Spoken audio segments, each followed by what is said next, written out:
behind it, my covenant saved around 4,000 years ago, because pretty soon you're going to have on the nearby horizon a guy coming on, a charismatic world leader, who's going to force you to worship him. So I want you guys to have the clear, clean choice now before that happens. Also, the other reason I don't think the church is here necessarily for Ezekiel 38 is because 3 times in Ezekiel 38, God calls the Jews my people Israel. They're really not a place for the church in that prophecy, so to speak.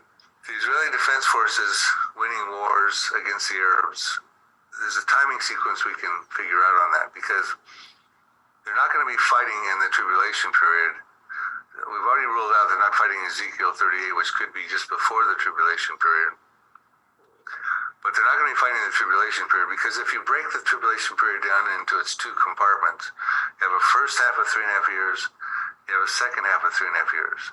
And the first half, 3.5 years, Israel's feeling like they're living at peace because they've been involved in a covenant. It's a false covenant. It's a pseudo-peace because it's going to be broken in the mid part of the tribulation.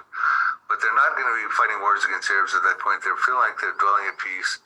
They got their temple built. They're doing sacrifices and offerings. And they're not going to be waging wars against the Arabs. As a matter of fact, they can't even stop the Antichrist at the mid part of the tribulation, right in the middle there, from going into the temple and stopping the sacrifices and offerings in fulfillment of Daniel 9:27.